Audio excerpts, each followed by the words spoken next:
The Gambia Teachers Union sit down industrial strike over inconsistency of allowance pay. One of Africa's largest cultural carnival is back in South Africa after COVID-19 shutdown.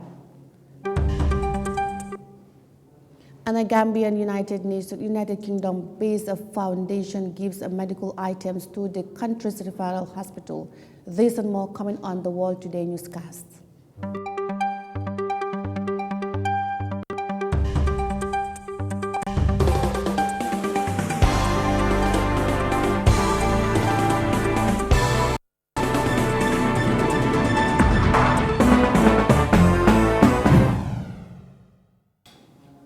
Hello, and this is the World Today newscast with me, Yahya Jammeh. Thanks for joining us, and now the news in detail. The National Executive Committee of the Gambia Teachers Union on Tuesday lamented over the inconsistency in the payment of the allowance of education sector personnel since the introduction of this payroll. Details of that in this report. In December last month, the Teachers Union gave 9 demands to the government for a thorough review of the general orders in respect of such annulments. The union, however, said that it has been over 2 weeks now without any response or acknowledgement of their demands from the government. This is somehow opinionated by the union that the government is not acting accordingly, which violates the letter and spirit of the general order, which states that officers posted from one region to another are entitled to the appropriate monthly provisional allowances of prescribed percentages of their basic salary. The union says that until recently, Zones 1 and 2 education sector personnel were being paid 15% and 23% respectively, which has been altered, thus falling short of the anticipated 30% increment. It also said that teachers have experienced a reduction in such allowances without any explanation. In 2022, the union embarked on a massive regional consultation in collaboration with MOPSI from Region 3 to 6 regarding a proposal MOPSI shared with PMO to rationalize the payment of hardship allowances to include all lower basic education cadre teachers in the affected regions, including Basse and Jimara clusters in Region 6A. 5% reduction was to be instituted and the savings spread to accommodate more teachers in the said regions. The GTU added that this proposal was meant to be at no cost to the government, while amount of 427,251.90 buduts will instead be realized as savings if implemented and will further help to tackle the challenges of equity in teacher distribution in terms of posting and retention in perceived remote and difficult areas. This, according to them, has been bluntly ignored and dumped. The union equally highlighted that it has received with grave concern the exclusion of support staff, such as regional education drivers, from payment of double shift allowances when their bosses who they drive are paid such allowances while engaged in same mission. This is not the first that GTU officials are lamenting over the payment of teachers. They think they should look into the matter with urgency. Reporting for Eyeafrica News, I am Yahya Jammeh. Teachers in the Gambia, they demand allowance consistency. We will now shift to North Africa as Tunisia witnessed heavy traffic jam on Monday as trams and also bulk workers carried out a strike protesting against delayed salaries and not getting end-of-year bonuses. Now, the country has been facing similar strikes lately as it struggles with an economic crisis causing reoccurrence loss of the necessities such as petrol and also oil. Now, the North African nation is struggling with debts of more than 100% of the gross domestic product and is in negotiations with the International Monetary Fund for a nearly $2 billion bailout. Now let's hear details of that in this report.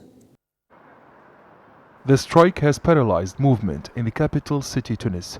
Meanwhile, hundreds of employees of Tunis Transport Company protested near the government headquarters. They have been demanding to receive the December pay and get their wages at the end of every month without any delays in the future. We are all paying bank penalties for delay in mortgage and loan payments each month. How can we explain to bankers that we are not getting paid by the government? The government accuses us of refusing to work. The state says the transport company is losing money because 95% of commuters don't pay their tickets, while the transport department can't buy equipment to raise revenues. Many commuters vented their anger as they struggled for transport as they were caught unaware by the public transport strike, while some people expressed solidarity with the strikers. Public transport is the dynamo of the economy. The strike affects over 1 million people, especially low-income workers and students. Strikers have the right to protest to get paid, but the state doesn't have money to offer bonuses. Analysts warn that Tunisia's economic crisis is now affecting public transport, and the state does not have the financial resources to pay over 650,000 civil servants. This is not the first, and it won't be the last strike in Tunisia.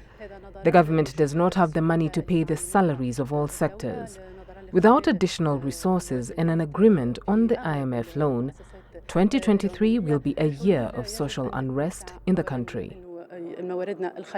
Trade unionists say there are only 20 metros connecting 6 lines and 68 stations in the Grand Tunis district, while a few years ago there used to be at least 24 metros in each line. In addition, there were over 1,000 buses serving cities as well as suburban and rural areas. Now the state-owned company has less than 300 operating buses. The government has failed to convince the labor union on the reasons behind the repeated delayed salary payments. The transport strike is a show of strength for the powerful UGTT union, which has pledged to hold a series of strikes in different sectors amid Tunisia's worsening economy. From Tunisia there to South Africa, as around 20,000 performers divided into dozens of troops marched through the coastal of the Cape Town dressed in colorful outfits, playing music and dancing at the annual Cape Town Minstrel Carnival. Now the carnival had its roots in the colonial times when slaves who were from the third brought to Africa's southern eastern area, where they were allowed to relax on the day after the New Year's Day. Let's hear details of that in this report. South African city and popular tourist destination Cape Town kicks off every year with a massive street carnival.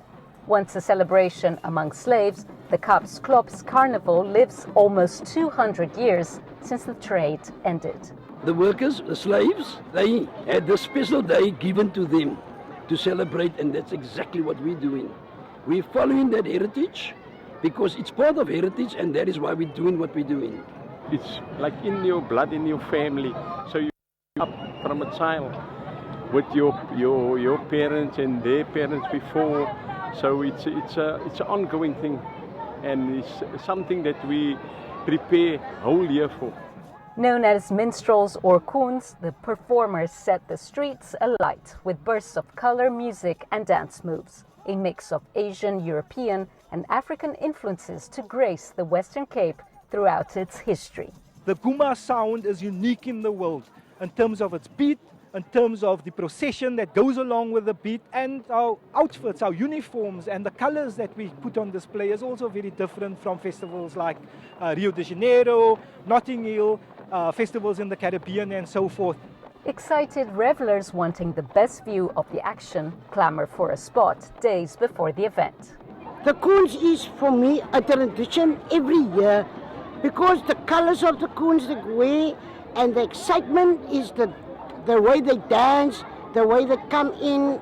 My mother and father and brothers and sisters was all in the coons. My grandchildren is also in here now. Since 6 years old, I've been here every year this time. Every year, and then after this, then we go to the stadium to watch them play. History plays an important role in Klopse culture, and today the carnival is kept alive because of tradition. The event has also become a massive draw card for visitors and livelihood for these minstrels. They give their best every year to participate and compete for titles of top performers. South Africa's annual Cape Town Minstrel Carnival bouncing back to normalcy after COVID-19 will take us to a quick break, and we'll be back with more news. Stay with us.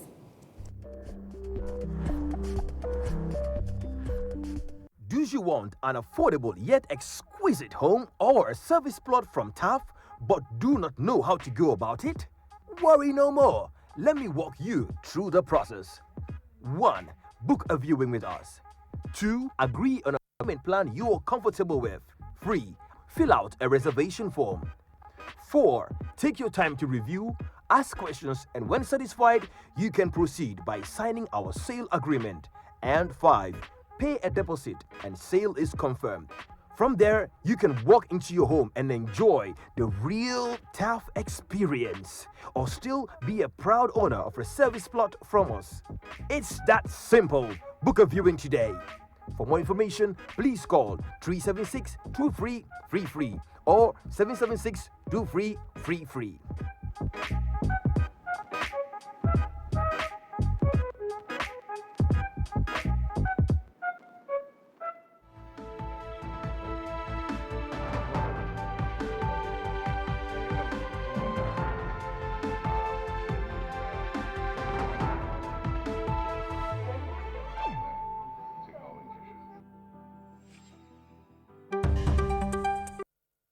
Welcome back from that break. This is the World Today newscast, and now to more stories. The Gambia United Kingdom Forces community on Tuesday donates assorted medical and other items to the Edward Francis Small Teaching Hospital in Banjul. The medical items and materials include television sets, clothing for child patients, and also packed shoes, among other items. Now, Moses Imen has the rest of that in this report.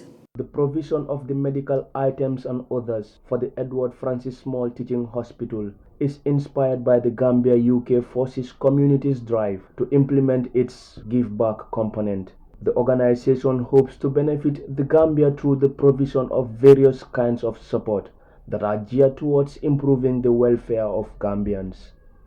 The Chancellor at the Gambia High Commission in London, Mr. Toure, had some advice for the hospital.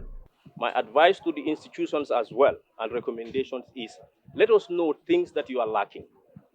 Let Gambians know how they can help. Let them know in terms of maternity, what are your problems? What can they do? Because it is easy for people to sit on Facebook and social media and criticize you. But they also need to know what are your problems? What are your constraints so they can help individually or as a collective. Once we know that, not just for your hospital, but for agriculture, for the police, for all other institutions, people can help, they can provide support, they can also provide advice. Before we are paying millions to external experts, we now have Gambians that are experts in many fields.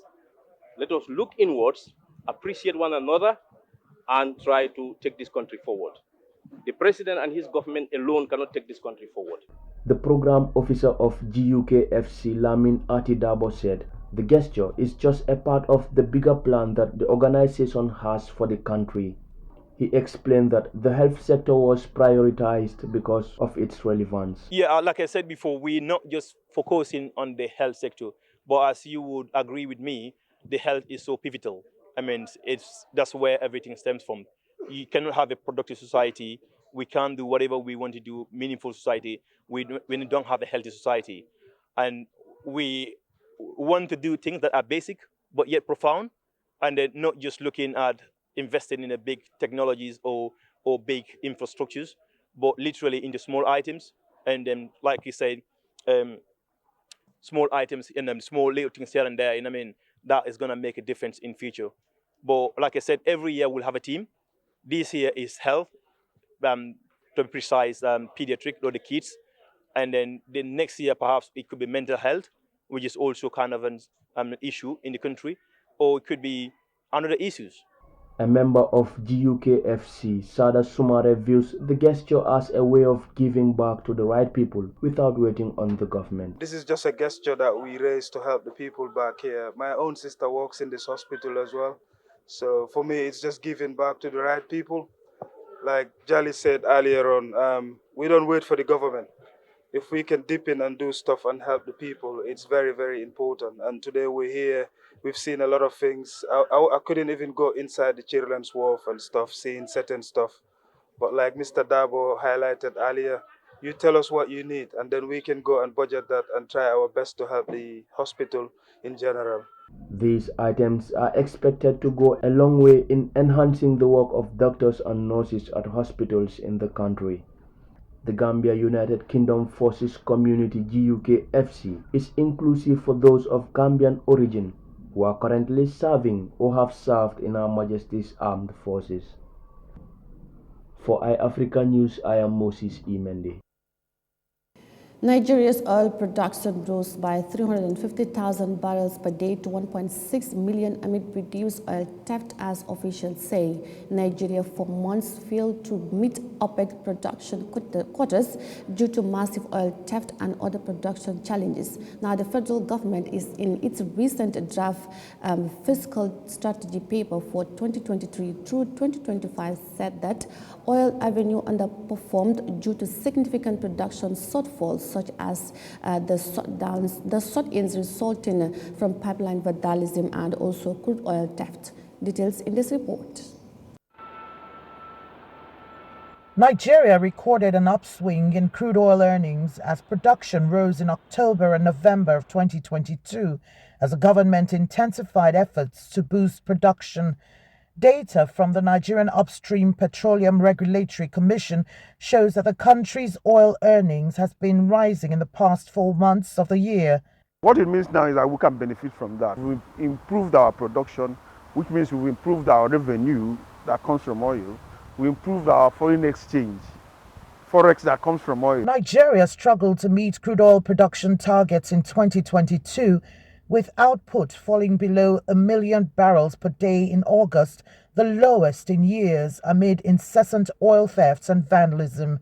However, the government's been driving interagency and community collaborations to block the thefts. I think they are beginning to look at oil theft specifically. The synergy between all the security agencies on board, the hiring of private sector security guy, the involvement of the community. So and apart from that, there's equally an introduction of technology in making sure to secure our pipelines, in making sure that the oil, the leakages are blocked. With production now taking an upswing, the government says it's targeting to hit 1.6 million barrels per day by the first quarter of 2023. But how realistic is that plan? It's not looking very realistic. Given the theft that's still ongoing, the interventions are still at a very reactionary level. They're knee-jerk as far as I'm concerned, and we need something more sustainable if we are going to drive output northwards. Industry watchers are urging the government to block all loopholes for oil thefts and pipeline vandalism. They also recommend the government begins to explore the opportunity in energy transition for sustainability. Nigeria's oil production there is expecting to rise by 1.6 million amid reduced oil theft. Brings us to the end of this edition of the World Today newscast. For more news, visit our social media handles on Facebook, YouTube, and Instagram at Eyeafrica.tv. Or you can also visit our website on www.eyeafrica.tv. I am Yahya Jammeh. Thanks for watching and do enjoy your evening.